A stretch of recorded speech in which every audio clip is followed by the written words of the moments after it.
Marilah kita berdoa sebelum kita mendengarkan firman Tuhan. Ya Bapa, dengan rendah hati kami datang ke hadirat-Mu. Terima kasih untuk anugerah-Mu kami ada sebagaimana kami ada saat ini semua karena kasih karunia-Mu. Sentuhlah kami dengan kasih-Mu, bentuklah kami melalui firman-Mu dan utuslah kami dalam kehendak-Mu. Pakailah hamba-Mu yang akan menyampaikan firman-Mu ini. Bukanlah suara manusia yang terdengar, melainkan suaramu lah Tuhan melalui hambamu. Suaramu yang menghidupkan. Bukalah setiap hati kami semua. Kami buka hati kami seperti tanah yang subur berfirmanlah. Firmanmu menembus, mengubahkan, meneguhkan langkah kami. Di dalam nama Tuhan Yesus Kristus kami berdoa. Saudara, hari ini saya akan memberi judul khotbah saya. Ini aku, putuslah aku. Di mana kita akan belajar tiga hal dari sini. Jadi, saya berdiri di hadapan Anda saat ini bukan sebagai pengkhotbah, melainkan seorang hamba yang telah ditabiskan. Saya mengenakan jubah hitam. Ini bukan karena saya lebih tinggi, ini bukan karena pencapaian, tapi justru ini jubah yang merendah. Jubah ini bukan jubah kehormatan manusia, melainkan ini lambang kematian atas ambisi pribadi, karena hati yang berhati hamba yang layak mengenakannya. Saudara Yesus berkata, barang siapa terbesar di antara kamu, hendaklah ia menjadi pelayanmu. Matius 23 ayat 11. Hari ini saya tidak menyampaikan tentang pencapaian pelayanan saya. Tetapi saya mau membawa kisah seorang nabi yang oleh kemuliaan Tuhan diubah, disucikan, dan diutus. Saudara, mari kita membuka Yesaya 6 ayat 1-8. Kita beresponsori ya. Kita bangkit berdiri. Kita bacakan firman Tuhan dengan penuh hormat. Dan saya percaya setiap firman yang keluar tidak pernah kembali sia-sia. Yesaya 6 ayat 1-8, saya anak ayat 1 dan Bapak Ibu ayat 2 sampai ayat 8. Yesaya mendapat panggilan ilahi.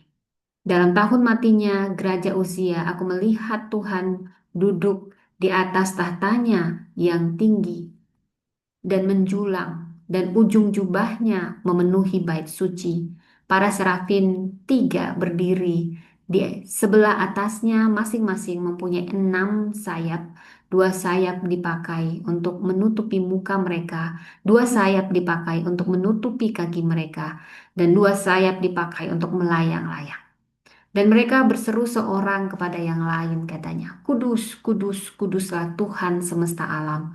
Seluruh bumi penuh kemuliaannya. Maka bergoyanglah alas ambang pintu disebabkan suara orang yang berseru itu. Dan rumah itu pun penuhlah dengan asap. Lalu kataku, celakalah aku binasa, sebab aku ini seorang najis bibir, dan aku tinggal di tengah-tengah bangsa yang najis bibir. Namun mataku telah melihat Sang Raja, yakni Tuhan semesta alam.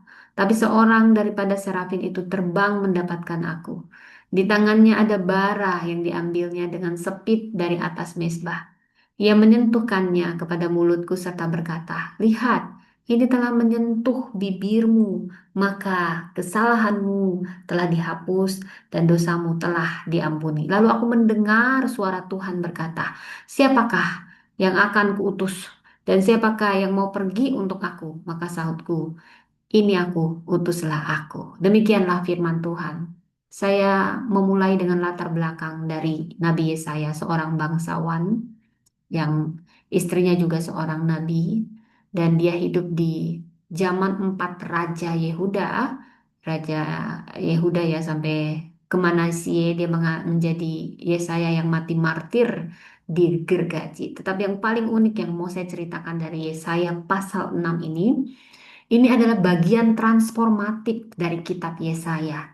Saudara, transformatif dimulai di pasal 6, bukan di pasal 1. Ini mencatat momen panggilan kenabian Yesaya. Ini bukan awal kitab, namun inilah titik balik hidup Yesaya. Raja Usia di konteks zaman itu memerintah lebih 50 tahun dan baru wafat.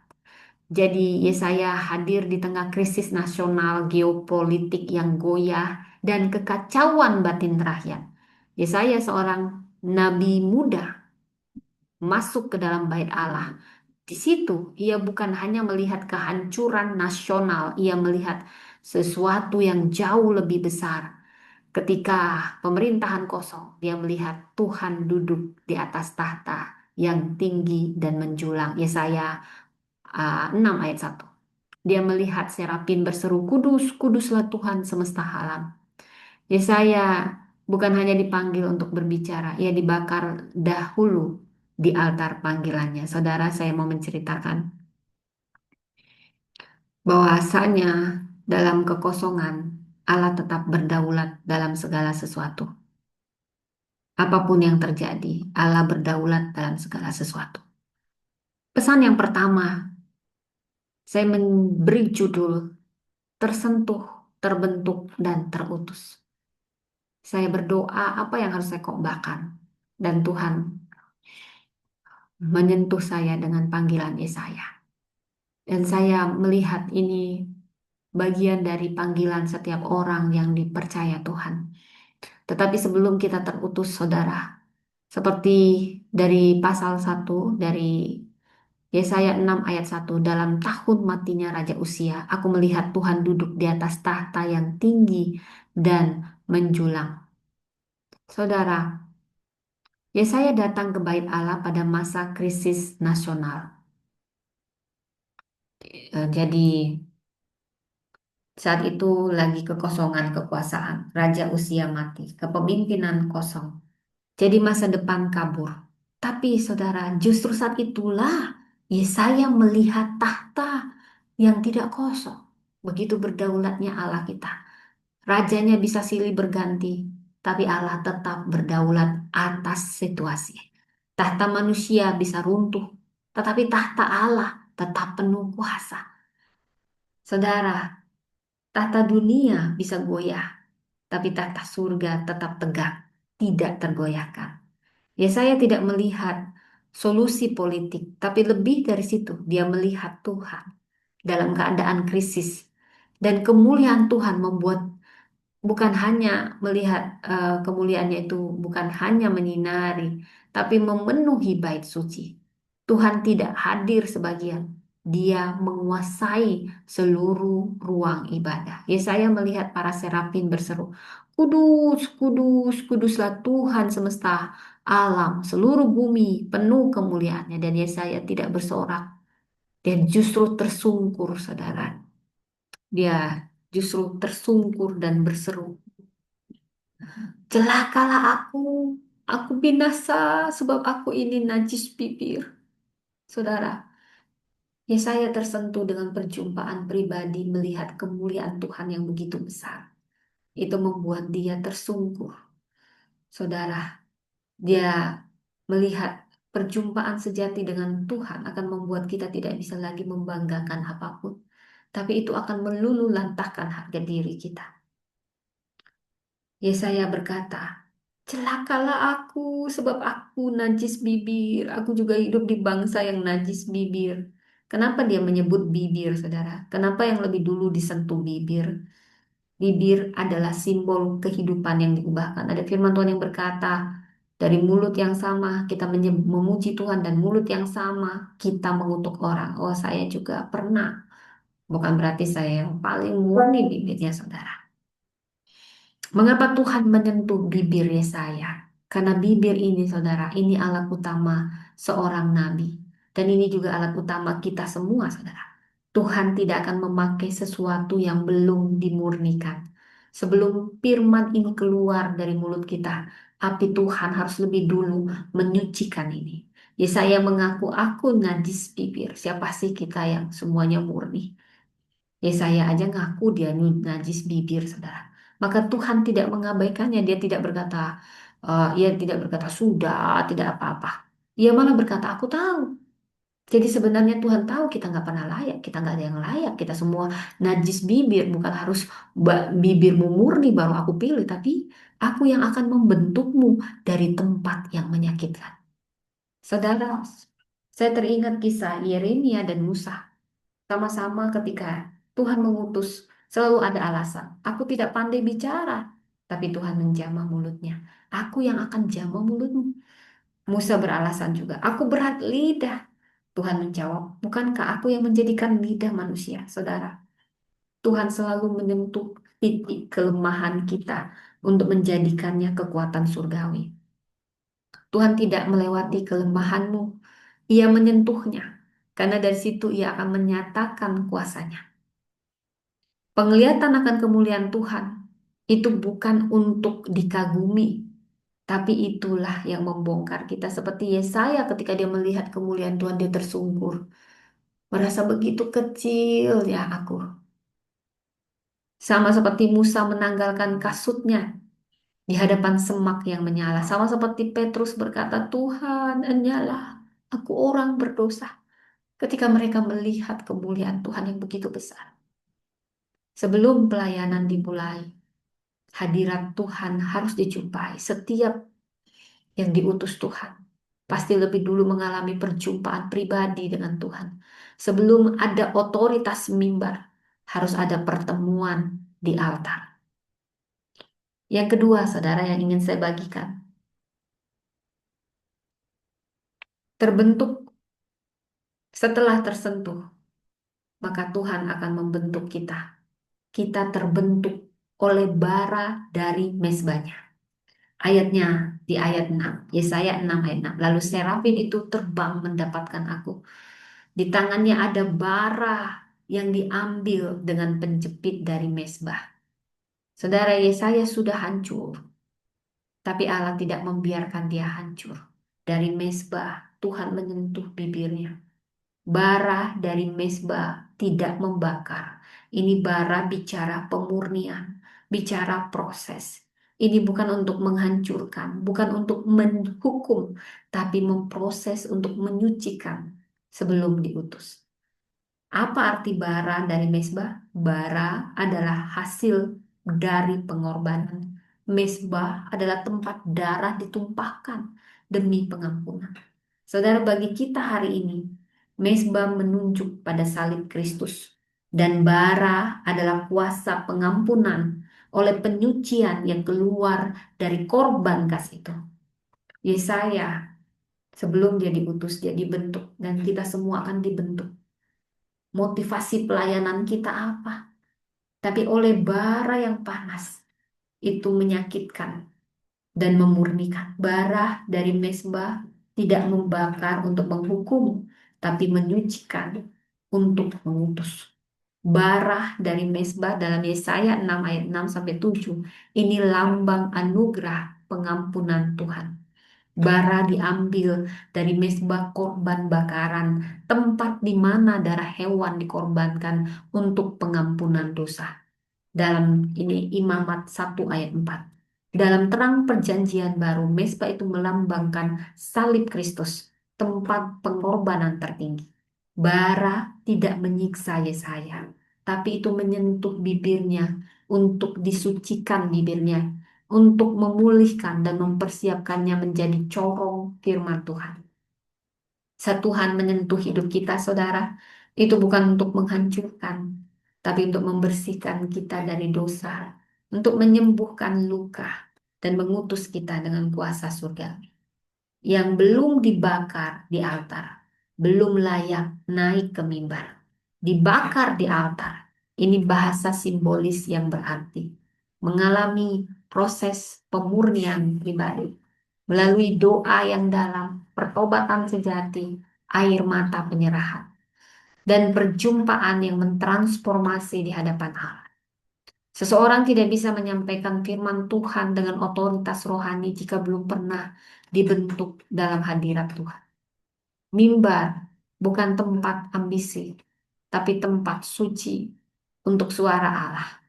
Seorang pelayan Tuhan yang sejati harus lebih dulu dibakar oleh api Tuhan. Egonya, dosanya, ambisi pribadinya hangus di altar. Baru dia layak menyampaikan firman kepada umat. Yang belum dibakar di altar, belum layak naik ke mimbar. Tuhan menyentuh bibirnya, bagian yang selama ini najis. Yesaya tidak dibungkam, tetapi dipulihkan. Kesalahan kita dihapus. Siapa sih kita yang nggak pernah salah? Siapa sih kita nggak dosa? Siapa sih yang nggak pernah najis bibirnya? Tapi Tuhan yang akan menghapusnya ketika kita hancur hati. Dosamu diampuni. Ini bukan basa-basi pengampunan, tapi proklamasi surgawi. Sama seperti emas murni itu tidak akan ditemukan di etalase, tapi lebih dulu dimurnikan di tungku api. Demikian kita semua hamba Tuhan. Pemurnian bukan kosmetik rohani, tapi ini proses dari altar. Pelayanan tanpa penyucian adalah panggung tanpa otoritas. Kita dibentuk di mesbah sebelum dibentuk di pelayanan. Dan yang ketiga, setelah disentuh, yang pertama disentuh, kedua dibentuk, dimurnikan dari bara mesbahnya, kedua barulah kita diutus. Hanya yang sudah tersentuh dan terbentuk. Kuncinya di ayat 8. Lalu aku mendengar suara Tuhan berkata, siapakah yang akan kuutus? Maka sahutku, ini aku, utuslah aku. Perhatikan, yang awalnya celakalah, jadi utuslah. Ada transformasi. Tuhan tidak memberi perintah, ia memberi pertanyaan. Bukan kamu pergi, tapi siapa yang mau. Tuhan tidak cari yang mampu. Dia lebih tahu, lebih dulu cari yang mau, yang setia, yang taat. Tuhan menghormati kehendak bebas. Tapi ia menanti suara yang datang dari hati yang telah dibentuk. Dan Yesaya menjawab, bukan karena tahu tujuan, tapi karena percaya kepada pribadi yang memanggil. Saudara, yang telah melihat tata Allah tak perlu tahu rutenya, cukup tahu siapa yang mengutus.